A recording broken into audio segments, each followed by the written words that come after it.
بسم الله الرحمن الرحيم والصلاة والسلام على أشرف المرسلين. Salam alaikum, bonjour tout le monde. Dans cette vidéo, je vais présenter avec vous la suite du module capteur. Donc la fois passée, je fais un chapitre numéro 1 pour les notions fondamentales de la mesure.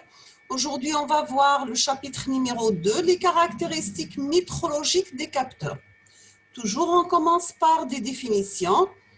Nous avons que le capteur, c'est le premier élément de la chaîne de mesure. Donc, c'est la source déterminante du signal électrique que le reste de la chaîne doit traiter et exploiter. L'adaptation du capteur et de la chaîne de mesure implique que celle-ci n'ajoute pas au signal initial des incertitudes ou bien des limitations supérieures à celles apportées par le capteur.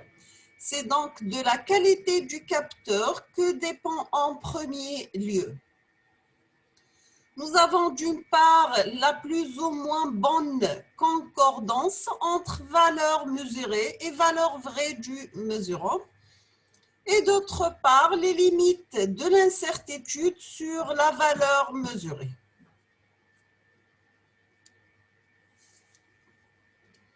Deuxièmement, nous avons l'étalonnage d'un capteur.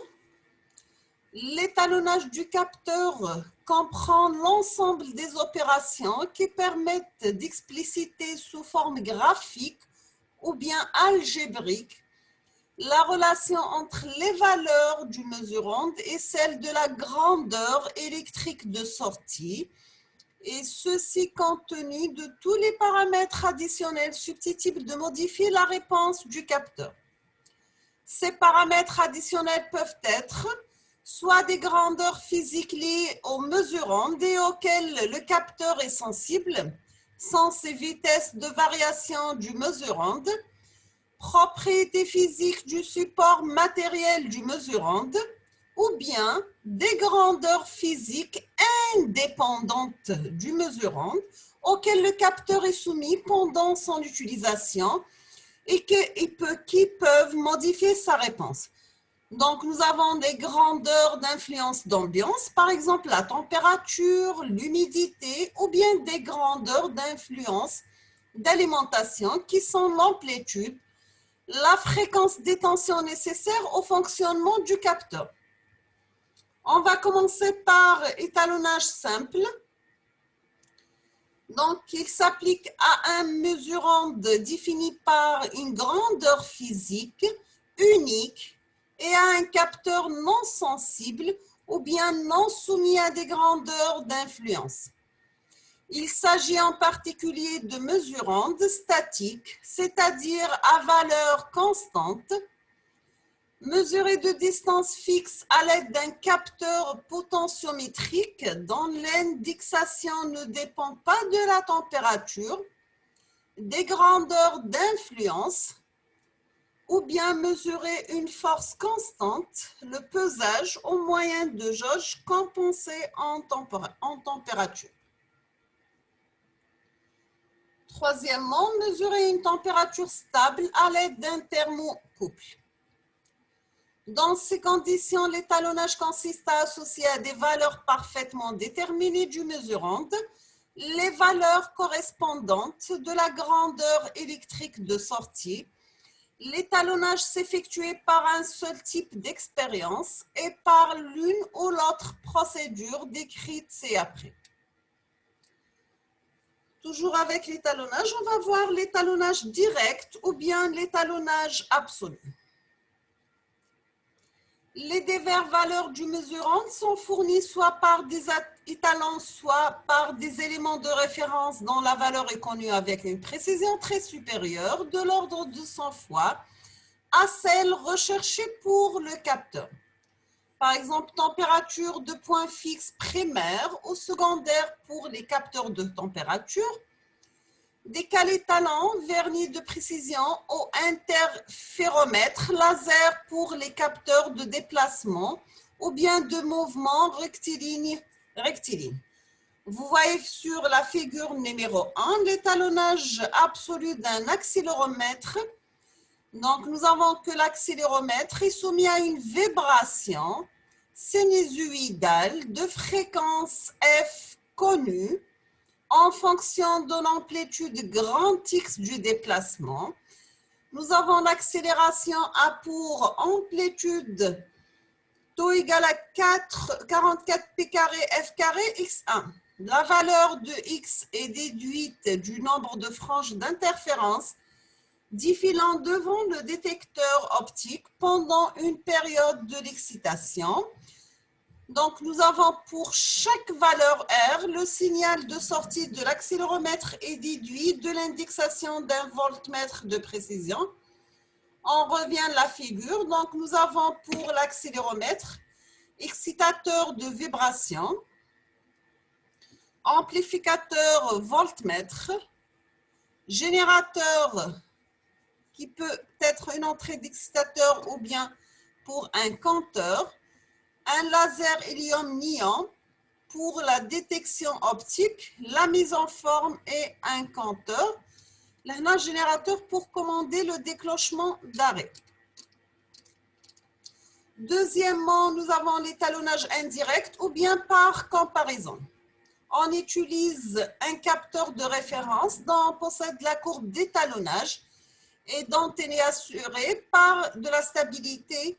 Le capteur de référence et le capteur à étalonner sont soumis dans les mêmes conditions simultanément. C'est possible à l'action de mesurantes identiques dont le capteur de référence permet de connaître les valeurs. On va voir sur la figure numéro 2. Nous avons accéléromètre à étalonner avec un accéléromètre de référence, excitateur de vibration. Donc, le premier accéléromètre à étalonner, on va récupérer son signal qui passait à travers un amplificateur. À la sortie, c'est passe à travers un voltmètre. La même chose pour deuxième accéléromètre de référence. Et j'aurai un générateur qui, sa sortie, c'est l'entrée de l'excitateur de vibration. Donc, nous avons l'étalonnage d'un accéléromètre par comparaison avec un accéléromètre de référence. Les valeurs associées du mesurant et de la grandeur électrique de sortie, qui sont en nombre limité, doivent cependant permettre d'établir sans ambiguïté, compte tenu de la précision des mesures, la relation entre mesurante et grandeur de sortie.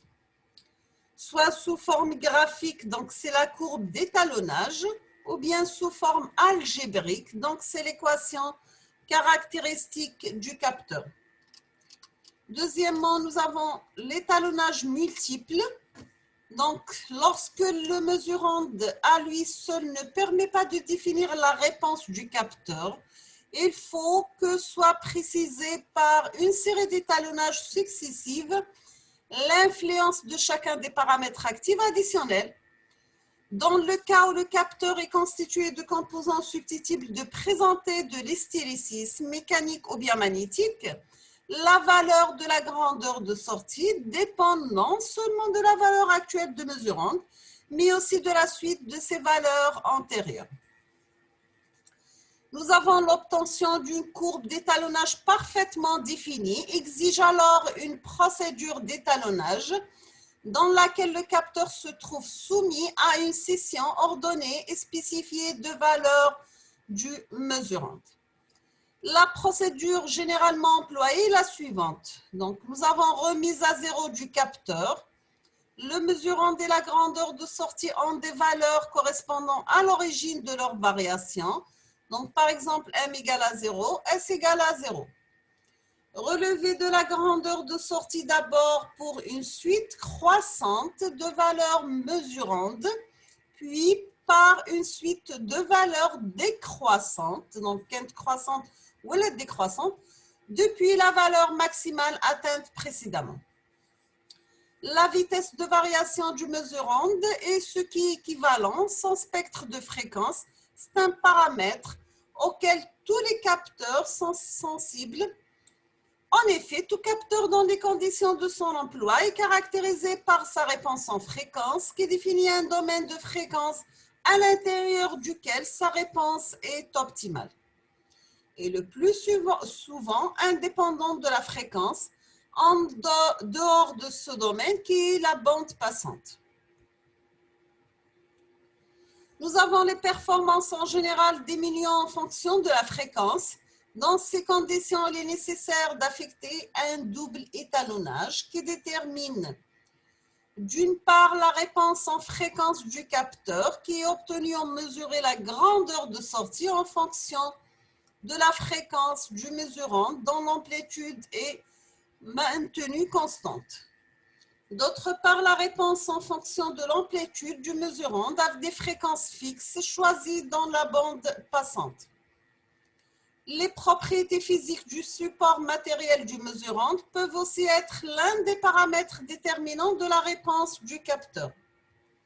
Nous avons la capacité d'un capteur capacitif de niveau dépend non seulement de la hauteur de liquide, mais aussi de sa constante d'électrique. La résistance d'une sonde thermométrique de surface est en fonction de la température de surface et de la nature du matériau sous-jacent dont la dilatation exerce des contraintes sur la sonde. L'indexation d'un capteur de proximité à courant de Foucault dépend non seulement de la distance de l'objet, mais aussi de sa résistivité et sa perméabilité magnétique. Donc, dans ce cas, on est amené à effectuer un étalonnage distinct du capteur pour chaque matériau avec lequel il sera utilisé. Une procédure semblable doit être appliquée vis-à-vis des grandeurs d'influence. C'est la température modifie la réponse du capteur. On effectue une série d'étalonnages. Chacun étant réalisé à température constante et l'opération répétée pour déverser température répartie dans la plage d'utilisation possible. Donc, on agit de même pour autre grandeur d'influence. Nous avons aussi, à titre d'exemple, afin de mettre en évidence l'obligation qu'il y a d'effectuer des étalonnages multiples, lorsque les paramètres de fonctionnement du capteur sont nombreux, on considère le cas du phototransistor. Il s'agit d'un capteur optique dont la grandeur de sortie, le courant collecteur le dépend. Nous avons premièrement du flux de rayonnement incident inférieur à G ainsi que sa longueur d'onde A. Deuxièmement, de l'angle A entre le rayonnement incident et la normale à la surface éclairée. Troisièmement, de la tension collecteur-émetteur VCE et de la résistance de charge Rm, et on termine avec la température. Donc, nous avons pour chacun des paramètres indiqués, le constructeur fournit l'étalonnage correspondant obtenu en relevant l'influence sur le paramètre considéré. Et à partir de ces courbes, l'utilisateur peut, dans des conditions expérimentales qui lui sont propres, déterminer par interpolation la réponse du capteur. Troisièmement, nous avons la validité d'un étalonnage, la répétabilité, l'interchangeabilité. La confiance que l'on peut accorder au résultat d'un étalonnage doit être évaluée lorsque ces derniers sont utilisés pour l'exploitation de données fournies. Donc, premièrement, soit par le capteur ayant été étalonné, ou bien par un capteur de même fabrication, mais n'ayant pas fait l'objet d'un étalonnage individuel. Maintenant, on va définir la répétabilité. Donc, c'est la qualité du capteur qui assure l'utilisateur de l'identité, de la grandeur de sortie dans des limites spécifiées. Chaque fois que ce même capteur est utilisé dans des conditions identiques, même mesurant des mêmes paramètres additionnels, nous avons l'erreur de répétabilité déterminée en effectuant au moins 2 étalonnages successifs. elle trouve son origine principale dans les erreurs aléatoires faites lors de l'étalonnage. Deuxième paramètre, c'est bien l'interchangeabilité d'une série de capteurs du même type et la qualité de cette série qui garantit à l'utilisateur des résultats identiques aux tolérances près chaque fois qu'un quelconque capteur de cette série est utilisé dans des conditions identiques. Nous avons l'interchangeabilité résulte d'une part des contrôles d'une part de la rigueur des procédés de fabrication, c'est bien le choix de matériaux et l'assemblage. D'autre part, de contrôle en fin de fabrication qui permettent de trier les capteurs satisfaisant aux tolérances imposées. Troisièmement, on va voir les limites d'utilisation des capteurs. Nous avons que les contraintes mécaniques, thermiques ou bien électriques auxquelles un capteur est soumis entraînent, lorsque leur niveau dépasse des seuils définis. Donc, nous avons une modification des caractéristiques des capteurs telles qu'elles étaient connues par étalonnage préalable aux spécifications du constructeur. Il est indispensable que l'utilisateur soit averti des diverses limites d'utilisation d'un capteur et des risques qu'il encourt à les dépasser. Nous avons aussi le domaine nominal d'emploi, donc il correspond aux conditions normales d'utilisation des capteurs. Ces limites sont les valeurs extrêmes que peuvent atteindre de façon permanente ou le mesurant et les grandeurs physiques qui lui sont associées ou les grandeurs d'influence sans que soient modifiées les diverses spécifications qui caractérisent les fonctionnements du capteur. Nous avons aussi le domaine de non-détérioration. Lorsque les valeurs du mesurant ou bien les grandeurs physiques associées à des grandeurs d'influence dépassent les limites du domaine nominal d'emploi, mais restent inférieures au banc du domaine non-détérioration, les caractéristiques métrologiques du capteur risquent d'être modifiées. Nous avons cette altération et cependant réversible. Le capteur retrouve ses caractéristiques spécifiées lorsque les conditions de fonctionnement redeviennent celles du domaine nominal d'emploi. Troisièmement, nous avons les domaines de non-destruction, c'est-à-dire lorsque les valeurs du mesurant ou bien les grandeurs physiques associées ou bien les grandeurs d'influence dépassent les limites du domaine de non-détérioration tout en restant inférieurs au bord du domaine de non-destruction. Les caractéristiques du capteur sont modifiées de façon irréversible. La réutilisation du capteur dans son domaine nominal d'emploi nécessite donc un nouvel étalonnage. Donc, on va s'arrêter ici dans cette partie. La prochaine vidéo, Inch'Allah, on va terminer la suite de ce chapitre. Donc, je vous remercie infiniment pour votre attention. N'hésitez pas si vous avez des questions ou des remarques. Et à la prochaine vidéo, Inch'Allah. Je vous souhaite bon courage et beaucoup de succès, Inch'Allah.